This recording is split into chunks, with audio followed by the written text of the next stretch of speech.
Bien, chicos, ¿qué tal? ¿Cómo están? Muy buenas tardes con todos. Vamos a poder iniciar entonces unas grabaciones con respecto a algunas cosas que hemos estado llevando en la mañana. Entonces vamos a poder conversar un poquito más sobre estos puntos que hemos analizado. Ya, rápidamente lo repasamos y para después pasar al siguiente bloque que va a ser nuestra revolución francesa propiamente dicha, ¿no?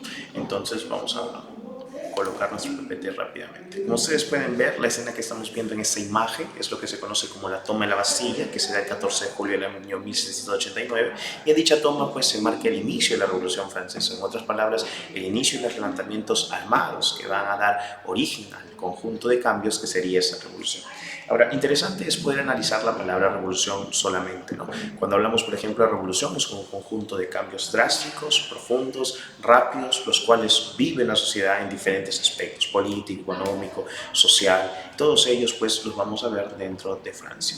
Bien, entonces rápidamente, vamos por acá. Entonces, definición, ¿qué es la Revolución Francesa? Pues ahí está. El primer personaje que tenemos a un lado es el representante de la Revolución, una de las figuras máximas del proceso de revolución. Es más, llega a gobernar bajo un periodo a quien se le ha denominado el gobierno del terror, ¿no? Este hombre se llama Maximilien Robespierre, que es un crítico pues, del antiguo régimen, así como muchos otros que fueron alimentados por el tema de la ilustración, el tema de las nuevas ideas, ¿no? Entonces aquí tenemos a Robespierre y por otro lado tenemos la contraparte, aquel que va a ser criticado, aquel a quien se quiere destituir, y ese personaje se llama Luis Auguste Capote, normalmente hemos conocido con el nombre de Luis XVI, cuyo nombre es el cual, pues, con el cual él gobierna. Bien, vamos por partes, como dirían los chavos. Vamos. Entonces dice, ¿qué es la Revolución Francesa? Es un proceso de cambios. Por eso ese proceso de cambios pueden ser económicos, sociales, políticos, toda revolución tiene estas características, ¿no? Que es un proceso de cambios en diferentes aspectos que se van a dar tanto en lo económico, en lo social, en lo político, en lo ideológico. Ahora, ¿quién dirige la revolución? Eso lo hemos comentado también. La burguesía desde hace mucho tiempo ha intentado buscar el poder y esa burguesía que ha buscado el poder primero se ha bajado al clero, ha desprestigiado al clero, ha empezado a golpear al clero, al punto de que hizo movimientos burgueses, los cuales se ven a los inicios de la Edad Moderna, como son el humanismo, como son el Renacimiento, como son las reformas protestantes. Esos movimientos han golpeado tanto al clero que al final el clero está desprestigiado. Ese desprestigio que el clero tiene a partir de estos movimientos, a partir de estos levantamientos y reformas, pues genera de que el clero empiece a relegar un poco su poder. El poder ahora se concentra en los reyes, el absolutismo monárquico dice que el providencialismo, Dios le entrega poder al rey y entonces de alguna manera el rey es absoluto, ¿no? Todo se centraliza bajo la figura del rey, por lo tanto el rey puede tomar cualquier decisión que él desea conveniente y el único que puede juzgar sus decisiones, ese es Dios. Eso dice el absolutismo monárquico. Bueno, bajo esos parámetros, la Revolución Francesa, siendo una revolución burguesa, quiere cambiar esa forma de ver las cosas. Es más, la Revolución Francesa está alimentada bajo los principios de la Ilustración que ya hemos comentado en las clases presenciales. Este proceso de cambio se va a ver en todos esos aspectos económicos, sociales, políticos y ideológicos. Profe, económicos, claro, si ustedes recuerdan, por ejemplo, uno de los cambios económicos que tiene Francia es que antes es una Francia fisiocrática, una Francia latifundista, una Francia donde encontramos pues señores feudales, ¿no? Nobles, los cuales hacen de grandes terratenientes. Entonces aquí vamos a encontrar que Francia, la Revolución Francesa cambiará al punto de que se va a convertir en una Francia liberal, una Francia adueñada por la burguesía. Los nobles se les quita sus territorios, se les quita sus tierras, pues y de alguna manera se va a distribuir de otra forma. Por eso un cambio político, pues tranquilamente podríamos verlo en el derrocamiento del rey. Recuerden que el rey, la escena más cumbre de esta revolución, ese es el asesinato del rey en la guillotina y la implantación de una nueva forma de gobierno que se llama la república. Entonces estamos viendo de cambios políticos, claro que sí, una monarquía absoluta que pasará a llamarse el antiguo régimen a una república que se instaurará en Francia de esos años. Cuando hablamos de cambios sociales, estamos hablando pues que la sociedad ahora pues ya no es estamentaria, ¿no? O sea, recuerden ustedes que ya lo hemos conversado también en clase, que la sociedad francesa normalmente estaba dividida en estamentos. Profesor, el primer estamento, el cual era el clero, el segundo estamento, que era la nobleza, y el tercer estamento, el tercer estado, el estado llano, que era el pueblo. Actualmente los estamentos y los privilegios van a ser erradicados. Es más, es una de las cosas que buscaba pues la revolución bajo las ideas de Rousseau. Rousseau, recuerden que es el que decía o el que propone, ¿no?, la libertad, la igualdad y la fraternidad, y la Revolución Francesa y esta máxima de la revolución, que es la libertad, igualdad y fraternidad, son el cumplimiento de las ideas de Jean-Jacques Rousseau. Bien, entonces, y ideológicos, claro, porque hasta ese tiempo, pues, la forma de pensar es que el poder de Dios permitía de que los reyes puedan gobernar.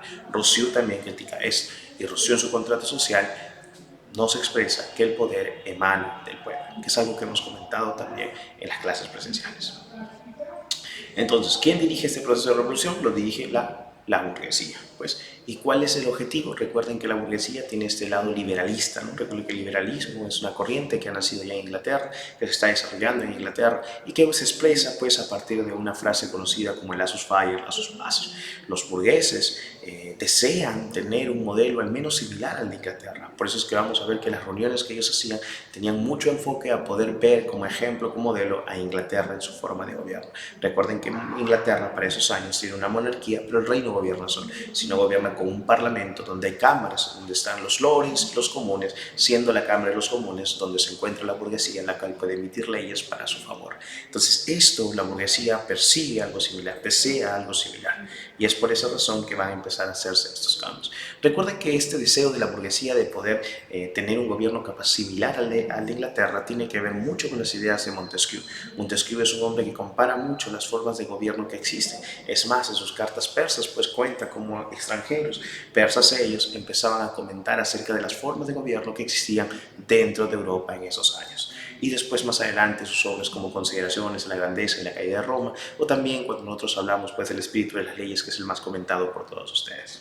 Bien, profesor, ¿contra quién es esta revolución? Ahí mismo la diapositiva lo dice, es contra la monarquía absoluta del rey Luis XVI. Recuerden que Luis XVI viene una línea borbona donde inicia con Enrique IV, Luis XIV, bueno, Luis XIII, Luis XIV y Luis XV. Al final Luis XV, que es su abuelo, dejará el trono al joven llamado Luis XVI. Bien.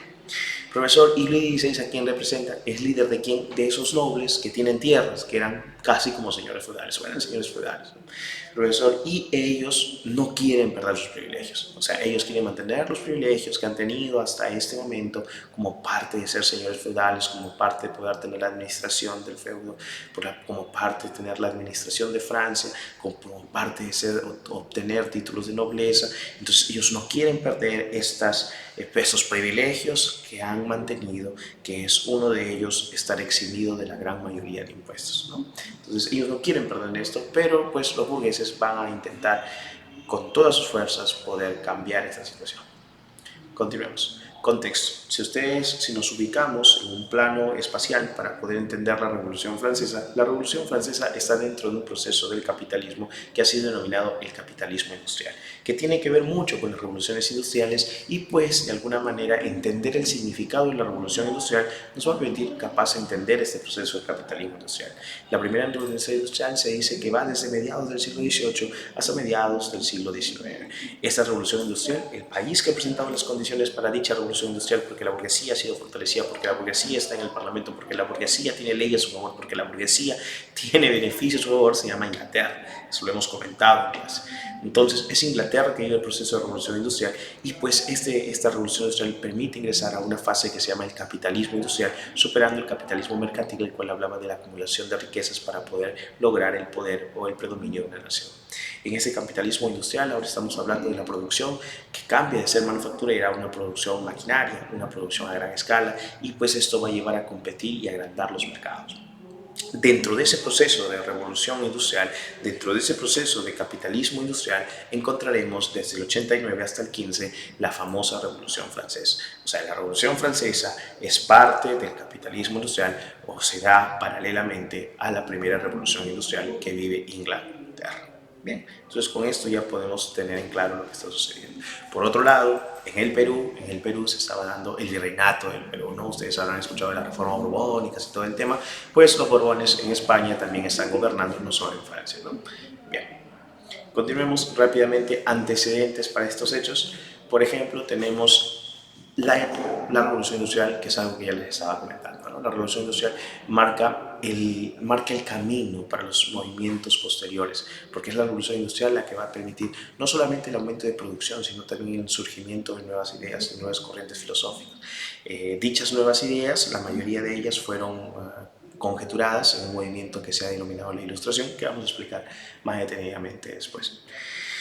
En esta primera revolución industrial se va a establecer el libre mercado, se va a establecer la Laissez-faire, la Laissez-passer. Ya ustedes habrán escuchado del liberalismo económico, habrán escuchado de Adam Smith, de David Ricardo, habrán escuchado específicamente de Riqueza de las Naciones, de la mano invisible. Pues todas estas tendencias empiezan a surgir y a dar sus frutos en este momento. Si a ustedes les preguntan cuál es el primer lugar donde las ideas de la Ilustración triunfan, en primer lugar es la independencia de las 13 colonias. Y como nosotros hemos hablado en las monarquías absolutistas, chicos, hay un país que decide apoyar la independencia de las 13 colonias para vengarse de haber perdido una guerra, que es la guerra de los 7 años, con su enemigo de toda la vida. Recuerden que el enemigo de toda la vida de Inglaterra, esa es Francia. Por lo tanto, quien quiere aprovechar el bug, quien quiere aprovechar que las 13 colonias están exaltadas porque no tienen representación en el Parlamento, porque de alguna manera le ponen impuestos y no los representan. Entonces esto aprovecha el bug Francia. Y es Francia que van a invertir una gran cantidad, una gran suma de dinero para poder financiar estas campañas que se llaman la independencia de las 13 colonias. Entonces, entendiendo esto, podemos entender que serán los antecedentes para el proceso de Revolución Francesa.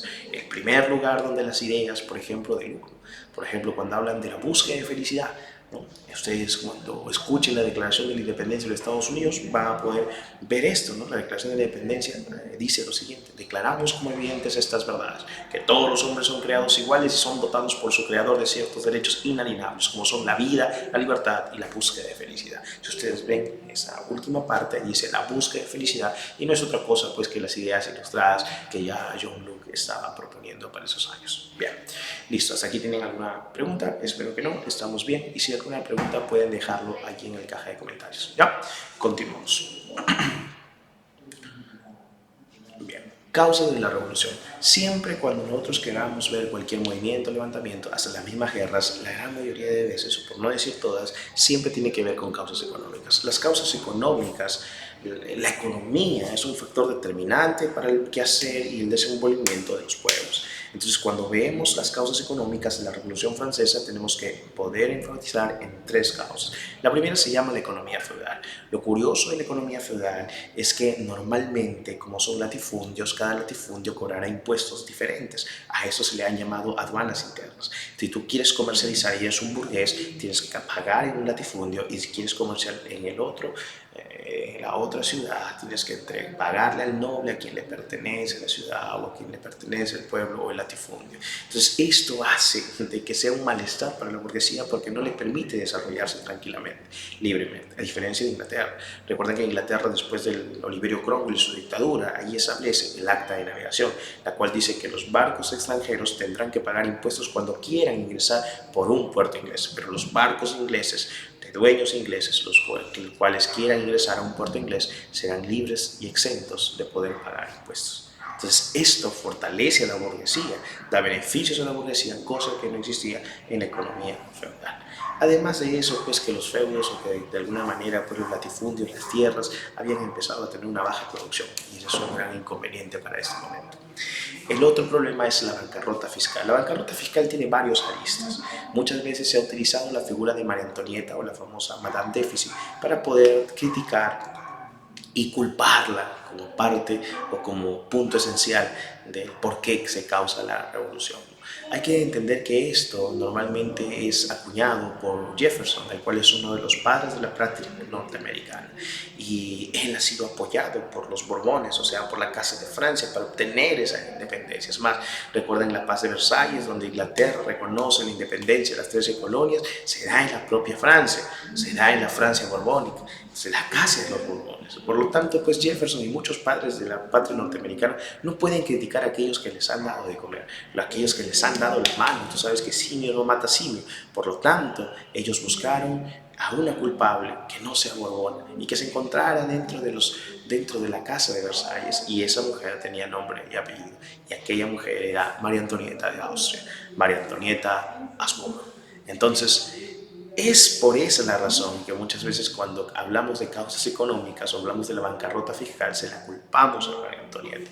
Pero en realidad los reyes habían cometido muchos errores, desde la pérdida en la guerra de los 7 años, desde la inversión económica que hicieron en la independencia de las 13 colonias. Los reyes habían empezado pues a malgastar y a usar el dinero de forma inadecuada.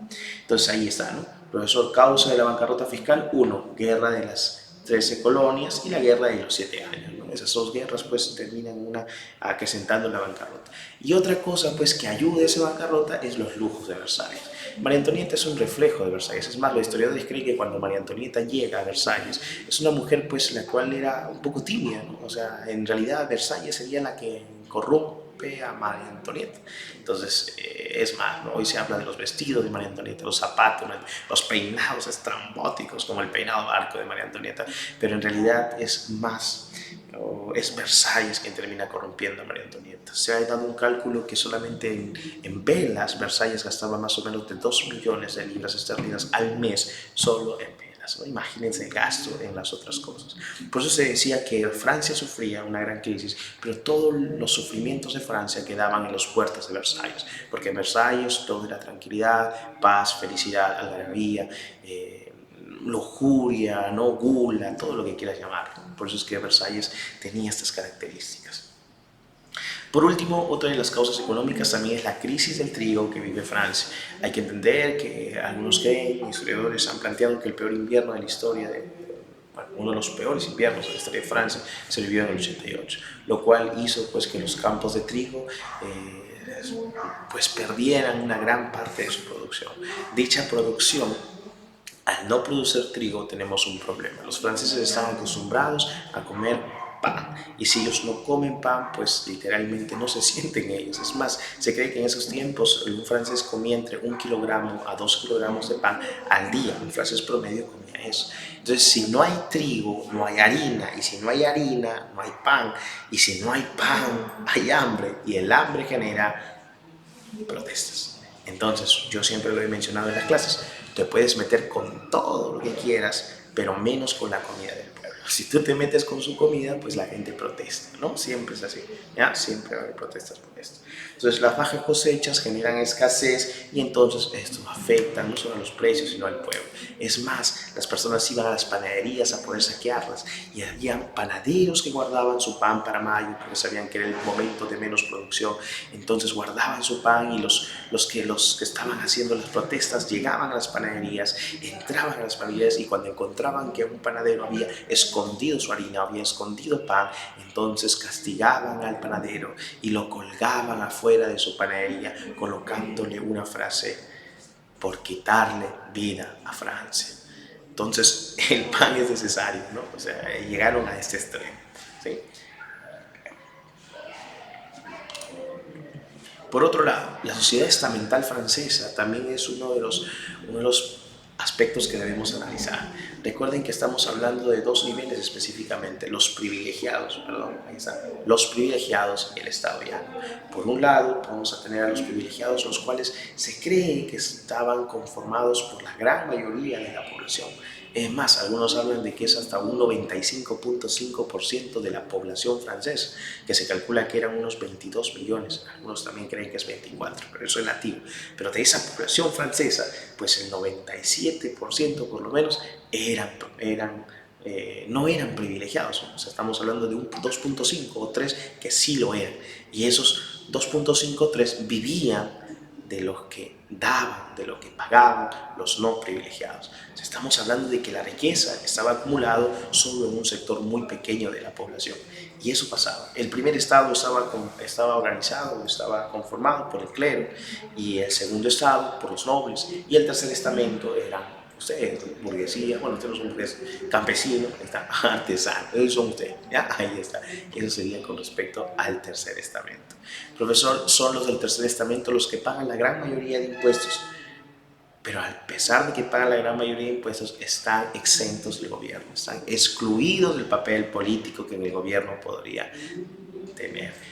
Por esa razón existe una brecha muy grande entre los privilegiados y los no privilegiados. Por eso es que estamos hablando de altos niveles de desigualdad social dentro de Francia de esta época. Bien, listo. Las causas políticas tienen que ver mucho con el antiguo régimen, ¿no? La monarquía absolutista, la figura del rey, y que el poder del rey es de origen divino, y que ya algún día Rousseau criticaría con bastante fuerza. Algo que también es conocido, y aquí lo podemos ver en tu diapositiva, es que las leyes siempre van a ser en beneficio de la nobleza. O Segunda cosa, la política está excluida, la burguesía está excluida de la política y eso de alguna manera es contraproducente. Los burgueses no pueden acceder a cargos públicos importantes. Entonces ese es el gran problema político. Y por último, las causas ideológicas. Cuando hablamos de las causas ideológicas, no estamos hablando de otra cosa que ese movimiento pues tan famoso que se llama la Ilustración.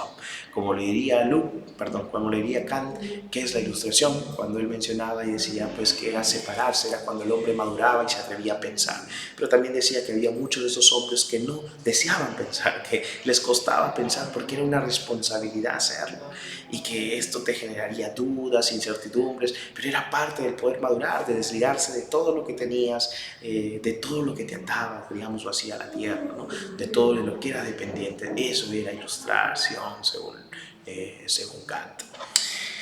Los pensadores de la Ilustración son muy críticos, muchos de ellos con el antiguo régimen, algunos de ellos se enfocan, o la gran mayoría de ellos se enfocan en poder entender la naturaleza humana, y es el caso de Rousseau, es el caso de Voltaire, es el caso de Diderot, es el caso del mismo Kant, entender cómo es el hombre en su estado natural, y pues aquí vemos ideas hasta contrarias, ¿no? Por ejemplo, Rousseau hablando de que el hombre es bueno por naturaleza, que es una tabula rasa, que la sociedad lo corrompe, y vemos por otro lado Voltaire que dice, no, es un hombre salvaje, y puede ser un buen salvaje cuando está en el grupo, ¿no? Que se adapta a las condiciones del grupo, pero realmente es el hombre cuando está solo, cuando es él, decía.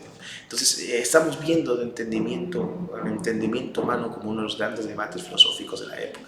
Otra cosa también que se debate, y otra cosa también que se propone, y pues es más, Voltaire es muy conocido por esto, porque él es un intolerante contra la intolerancia, y decía que la iglesia era intolerante con aquello que ella misma había creado, porque él hablaba de que la herejía era una creación de la iglesia, que antes los pueblos, antes que la iglesia católica creara esto de la herejía, no existía este concepto dentro de los pueblos, no había persecución de herejes, pero la iglesia crea esto, crea la Santa Inquisición, crea instituciones para empezar a perseguir herejes, y eso que la iglesia ha creado, las persigue, decía, ¿no? La iglesia es intolerante, nadie puede estar en contra de la iglesia, nadie puede pensar diferente que la iglesia, nadie puede interpretar la escritura de forma diferente que la iglesia, porque la iglesia dice que así no es, ¿no? O sea, es demasiado intolerante.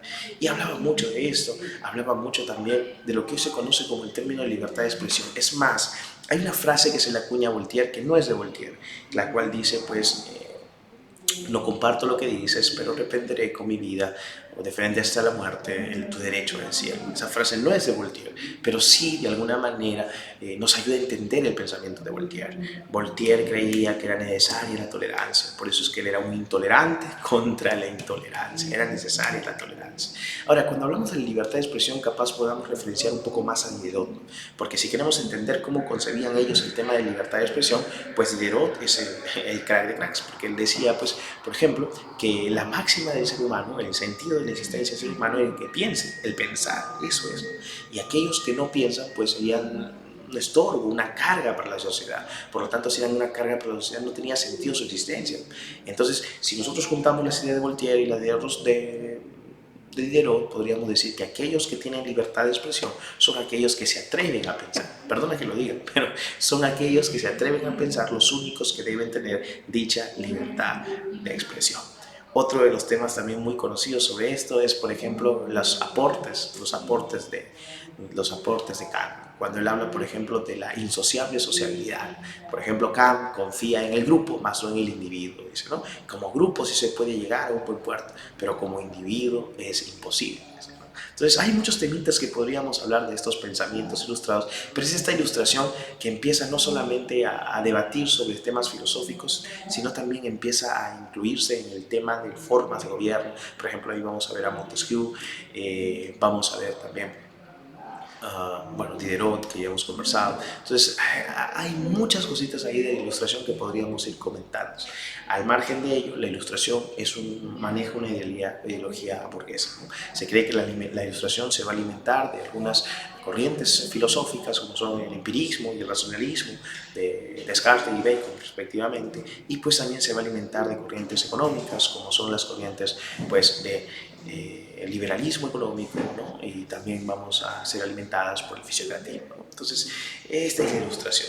Ahora, ¿qué es lo que defendían los ilustrados? ¿Qué proponían los ilustrados? Los ilustrados proponen dos cosas, que para el progreso de una nación se necesitan solamente dos cosas, y una de esas es la razón y el otro es la ciencia.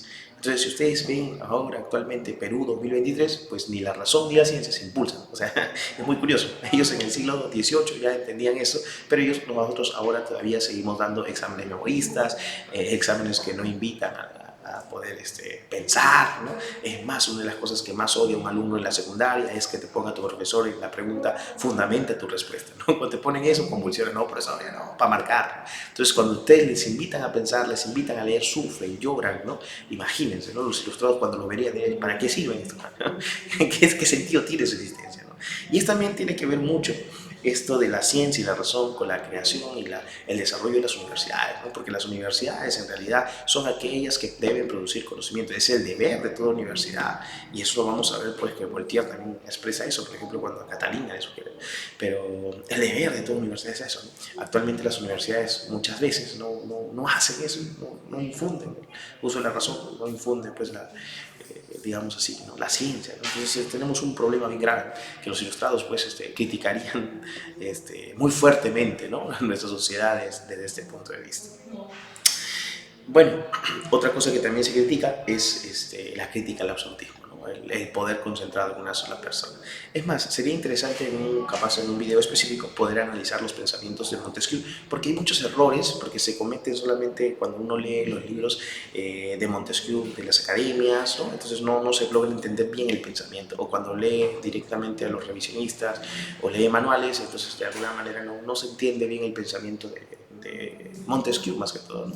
Entonces hay que poder ir a la fuente misma. Entonces ya capaz algún día hagamos un pequeño video donde podamos analizar pues esto de Montesquieu, ¿no? Los escritos de Montesquieu, los aportes de Montesquieu en sus diferentes obras. Bien, listo. Entonces hasta aquí vamos a poner una pausa con respecto a lo que es la introducción a la Revolución Francesa. Ha sido un placer, nos vemos después.